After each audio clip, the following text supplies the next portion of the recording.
Paideuma, Grupo de Estudos Clássicos da Faculdade de Educação da Universidade de São Paulo.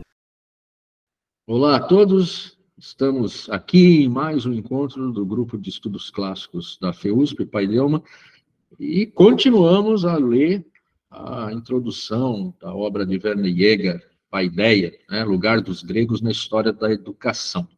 Como fizemos nas outras vezes, eu vou ler aqui um trecho que corresponde a aproximadamente 2 páginas, e depois nós vamos conversar sobre o texto que nós lemos. Nessa edição de 1996 da Martins Fontes, aquela edição de capa dura, eu estou na página 12. A este respeito, aprendemos muito dos gregos. Aprendemos a estabilidade férrea das formas do pensamento, da oratória e do estilo, que ainda hoje para nós são válidas.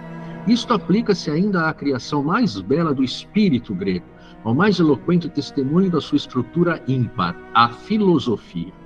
Nela se manifesta da maneira mais evidente a força que se encontra na raiz do pensamento e da arte grega, a percepção clara da ordem permanente que está no fundo de todos os acontecimentos e mudanças da natureza e da vida humanas. Todos os povos criaram o seu código de leis, mas os gregos buscaram a lei que age nas próprias coisas e procuraram reger por ela a vida e o pensamento do homem. O povo grego é o povo filosófico por excelência. A teoria da filosofia grega está intimamente ligada à sua arte e à sua poesia. Não contém só o elemento racional em que pensamos, em primeiro lugar, mas também, como o indica a etimologia da palavra, um elemento intuitivo, que apreende o objeto como um todo na sua ideia, isto é, como uma forma vista. Embora estejamos cônscios do perigo da generalização e da interpretação do anterior pelo posterior, não podemos fugir à convicção de que a ideia platônica, produto único e específico do espírito grego, nos dá a chave para interpretar a mentalidade grega e muitas outras esferas. A conexão entre as ideias platônicas e a tendência da arte para a forma foi posta em relevo desde a antiguidade, mas é também válida para a oratória e para a essência do espírito grego em geral. Mesmo as concepções cosmogônicas dos mais antigos filósofos da natureza estão orientadas por uma intuição deste gênero, ao contrário da física atual, regida pela experimentação e pelo cálculo. Não é uma simples soma de observações particulares e abstrações metódicas, mas algo que chega mais longe, uma interpretação dos fatos particulares a partir de uma imagem que lhes dá uma posição e um sentido como partes de um todo. A matemática e a música gregas, na medida em que as conhecemos, distinguem-se igualmente por esta forma ideal daquelas dos povos anteriores. A posição específica do helenismo na história da educação humana depende da mesma particularidade da sua organização íntima, a aspiração à forma, que domina tanto os empreendimentos artísticos como todas as coisas da vida, e, além disso, o seu sentido filosófico do universal, da percepção das leis profundas que governam a natureza humana e das quais derivam as normas que regem a vida individual e a estrutura da sociedade. Na profunda intuição de Heráclito, o universal, o logos, é o comum na essência do espírito, como a lei é o comum na cidade. No que se refere ao problema da educação, a consciência clara dos princípios naturais da vida humana e das leis imanentes que regem as suas forças corporais e espirituais tinha de adquirir a mais alta importância. Colocar estes conhecimentos como força formativa a serviço da educação e formar por meio deles verdadeiros homens, como o oleiro modela a sua argila e o escultor as suas pedras, é uma ideia ousada e criadora que só podia amadurecer no espírito daquele povo artista e pensador. A mais alta obra de arte que o seu anelo se propôs foi a criação do homem vivo. Os gregos viram pela primeira vez que a educação tem de ser também um processo de construção consciente. Bem, vamos parar por aqui na leitura e tentar conversar um pouco sobre esse trecho da obra do Werner Jaeger, que nos parece, de uma vez só, apresentar pelo menos 2 ideias que são muito polêmicas, para dizer o mínimo, quando apresentadas no tempo em que nós vivemos. A primeira, de uma certa particularidade específica e axiológica, né, assim, valorativa dos gregos em relação a outros povos, naquilo que eles constituíram como cultura. E a segunda, essa intuição do universal que os gregos teriam tido e que hoje pode ser e é muitas vezes compreendida como uma maneira de tornar o particular, né, aquilo que é culturalmente particular, em universal. Ou seja, a ideia de universal, para muitos, pode também aparecer como a ideia de um pensamento que domina outros pensamentos, que submete outros pensamentos. Eu acho que essas são duas, não são apenas essas que tem aqui no trecho que lemos, né? Mas eu acho que são duas ideias fortes. Queria ouvir vocês aí, o que vocês acham? Uma percepção que eu tenho aparece de forma muito repetitiva e até parece ressaltada aí no texto, a noção de que os gregos descobriram a ideia, eles entenderam esse universo, que é o universo que se inicia por princípio na percepção das formas, e que eu acho que aí a gente precisaria retomar lá desde Pitágoras, né? A teoria das formas geométricas e matemáticas, que no final das contas é o que demonstra a capacidade que o pensamento tem de reconhecer formas universais. E nesse caso as formas matemáticas têm essa característica. Quando ele fala de Platão, Platão era um pitagórico de alguma forma, porque ele cultivava a matemática, né? E o que o Platão conseguiu fazer foi transmitir a noção pitagórica das formas matemáticas para um universo mais amplo, me parece. Que eu penso assim, seria interessante se Platão tivesse conseguido ler as teorias da Gestalt, por exemplo, né? Eu acho até que a própria Gestalt, enquanto uma escola psicológica, assim, né, de conhecimento psicológico, deve muito a Platão nesse sentido, que é o fato de nós podermos identificar como os pensamentos acontecem para nós. Então, o pensamento humano, por mais que a gente pudesse dar um crédito lá para o Berkeley, né, no sentido de dizer que cada mente é um microcosmos, e daí nesse microcosmo as coisas são interpretadas muito subjetivamente, nós ainda conseguimos ter uma noção geral acerca do que as coisas são, pelo fato de que dá para se ter uma ideia das formas universais. Então, quando a gente pensa no cachorro, por exemplo, a forma que vem do cachorro para nós não é a forma do gato, nem a forma do galo, ou do cavalo, ou do boi, ou assim por diante. E os gregos tiveram essa sacada. A gente fala os gregos, mas eu penso que quem sistematizou isso, quem organizou isso e descreveu de alguma forma foi Platão. E aí, quando Jäger traz essa questão no texto, ele está dando esse crédito ao Platão, né?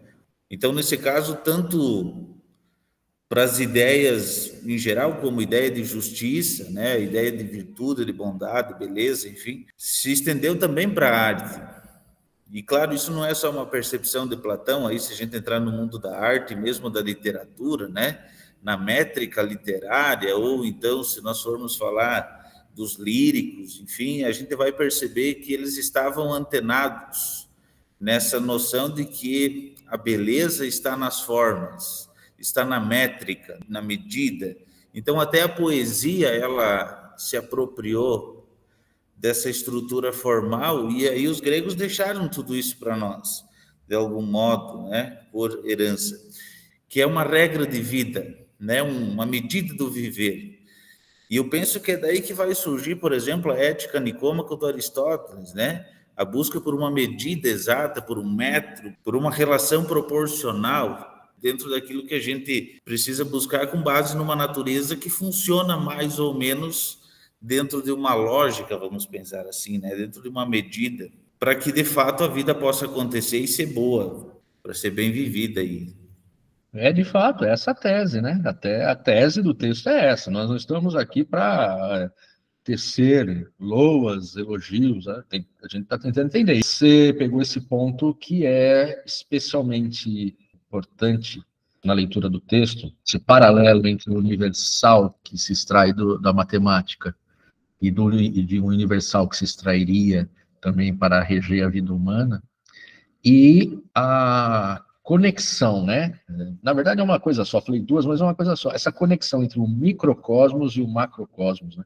Que o texto aqui está apresentando.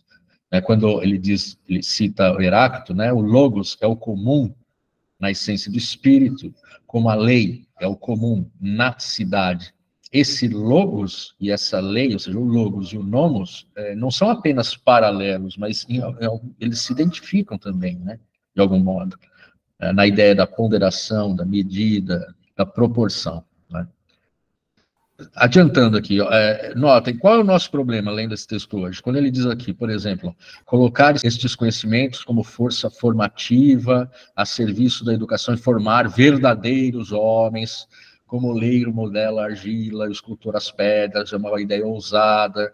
A mais alta obra de arte que o espírito grego se propôs foi a criação do homem vivo, o homem com H maiúsculo, ou seja, nos parece, hoje, nos tempos em que nós vivemos, levando em conta que esse livro foi escrito há quase 100 anos atrás, uma expectativa demasiada e uma ideia que não orna com o espírito no qual nós vivemos, em que ideias como verdadeiros homens, o homem com H maiúsculo, o homem vivo, a formação desse verdadeiro homem, como o oleiro modela a argila, todas essas ideias nos parecem hoje deslocadas em relação ao discurso, como que superadas também de algum modo, ou pelo menos postas de lado, porque a ideia de moldar, a ideia de que exista algo como um verdadeiro ser humano, a ideia de que para criar esse homem com H maiúsculo, né? Essa ideia viva de homem,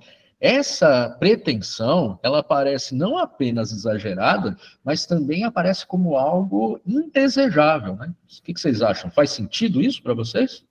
Sim, até na ideia da Base Nacional Comum Curricular, né, no Brasil, de modo geral, a base não é muito bem vista, né? Porque fala-se que um currículo único para dar conta de uma pluralidade de formações e de lugares ou de homens não ornaria.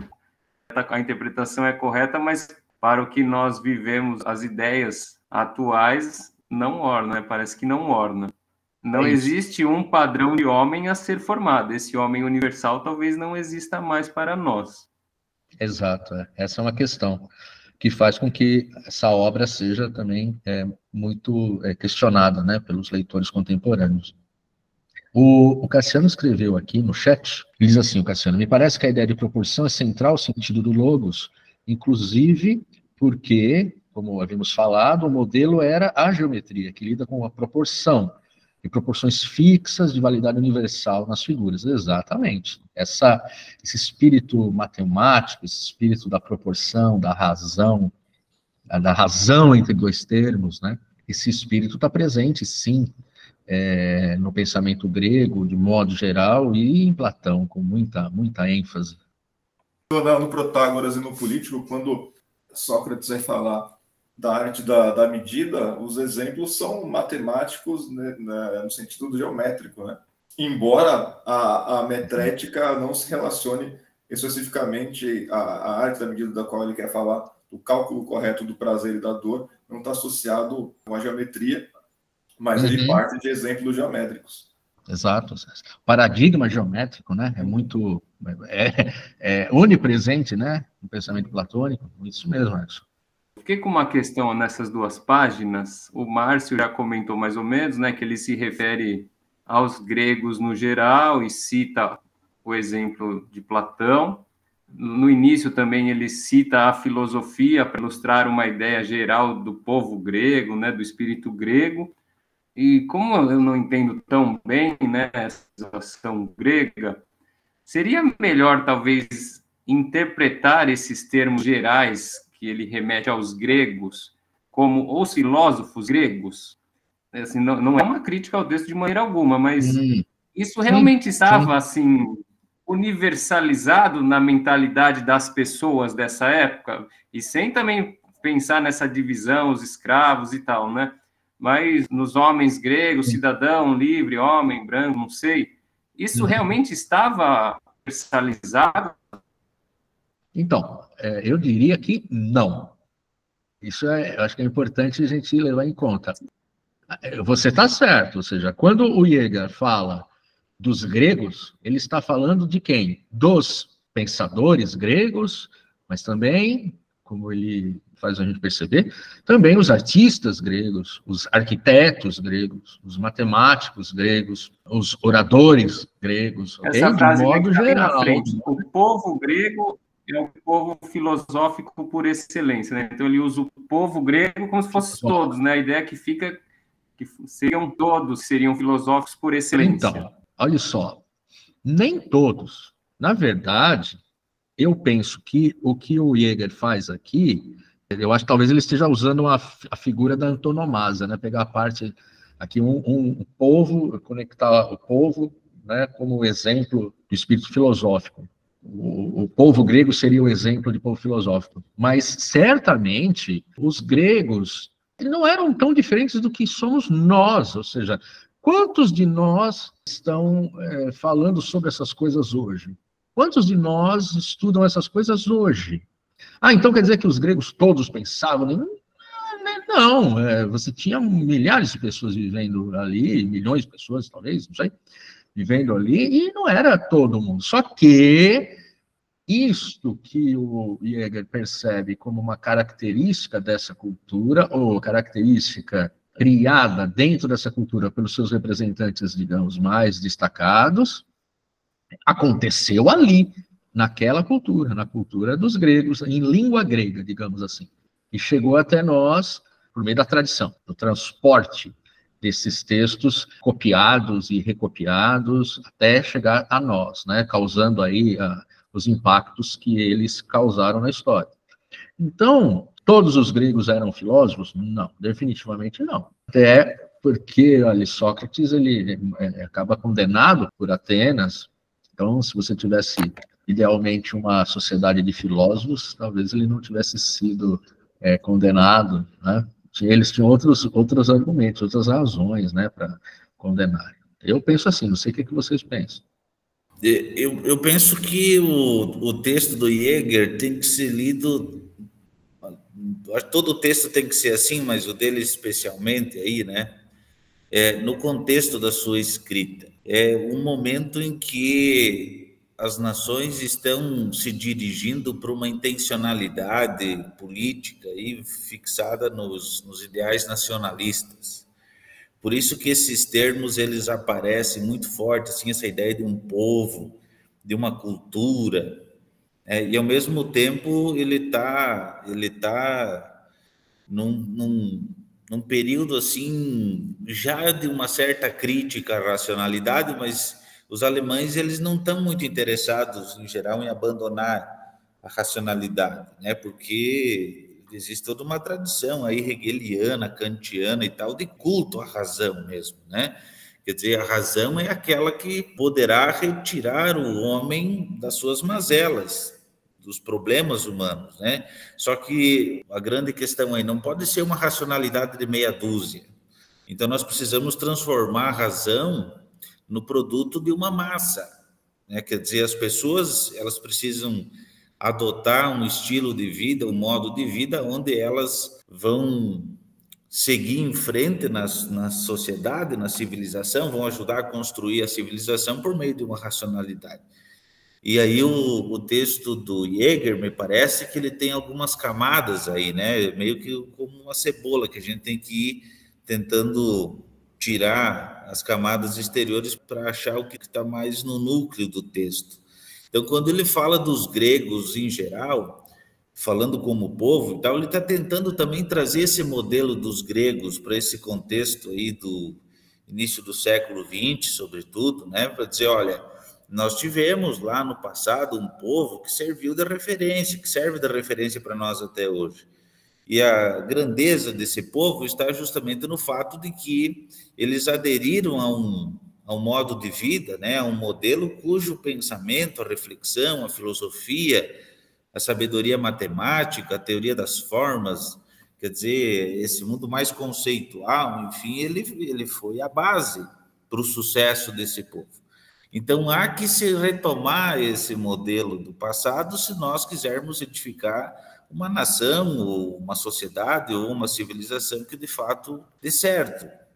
Então, eu vejo que ele usa intencionalmente. Obviamente, teria que ir lá para o texto alemão para ver isso, porque tem coisas de tradução que, às vezes, também traem o texto, né?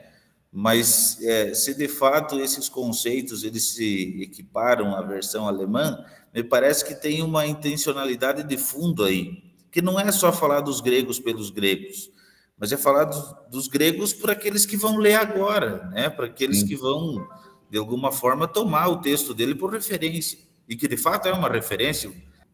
Não, você toca em um ponto que é importante. Eu destacaria, de fato, que a Alemanha unificada era uma invenção relativamente recente, né? Quando Jäger está escrevendo. Teria o quê aí? 50 anos, talvez? Não sei. Se eu não me engano, a Alemanha de Bismarck é de 1870, se eu não me engano, eu não me lembro exatamente, né, o período. Mas, bem, a ideia de um Estado-nação, né, alemão, é algo recente, no sentido de uma república, né? E você tem, primeiro, isso, e segundo, eu não sei o que vocês acham dessa interpretação, mas você vai ter essa conexão com o mundo grego sempre relativamente mais forte do que qualquer conexão com uma herança latina também entre os alemães. Por quê?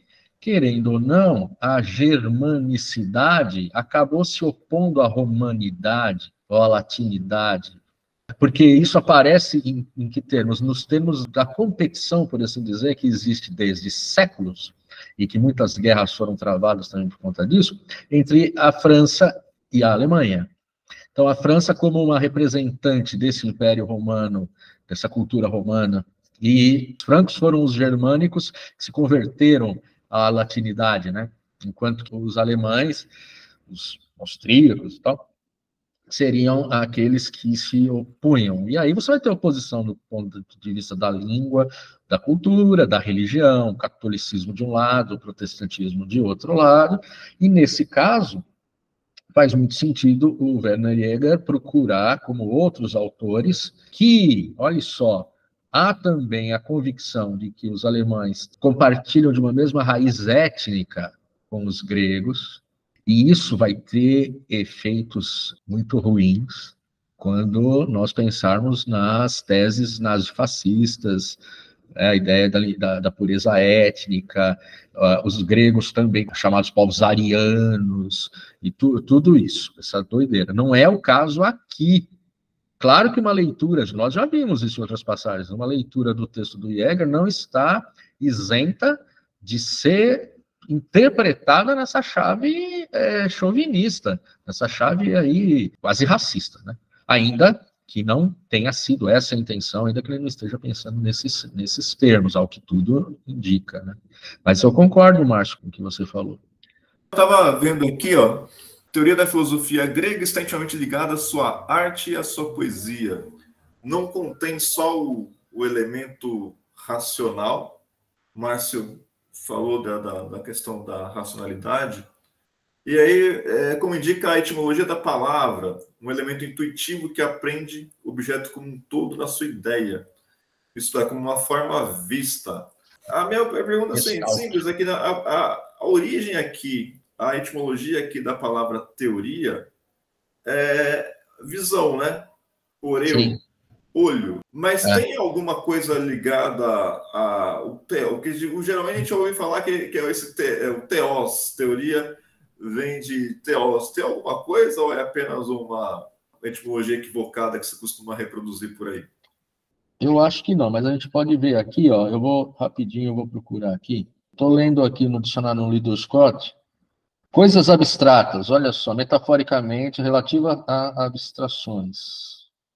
Eu acho que não, acho que a raiz seria Deus, do indo-europeu. Eu acho que, eu não sei, teríamos que estudar melhor, porque talvez tenha uma conexão, sim. Eu acho que Theos também tem um sentido de espírito, né? Talvez até nesse sentido que a gente usa hoje, que é um sentido super amplo, que pode ser desde espírito no sentido de uma entidade, ou até no sentido de uma atividade abstrata também, né? No dicionário, no Liddell Scott, está essa característica, aplicado metaforicamente, coisas abstratas, né? Referência a coisas abstratas, de modo metafórico. Eu teria que estudar com mais calma. O que eu sei que tem a ver com espírito é engraçado, né? Hóspede, ou convidado, isso tem a ver, por exemplo, guest e ghost, é a mesma raiz. O convidado é o espírito, e o espírito é convidado. Essa coisa de que, quando você tem um espírito dentro de casa, você tem um convidado dentro de casa. Então, havia o convidado não era sempre coisa boa, não, era também coisa ruim. Mas eu não sei, eu teria que ler melhor isso daí.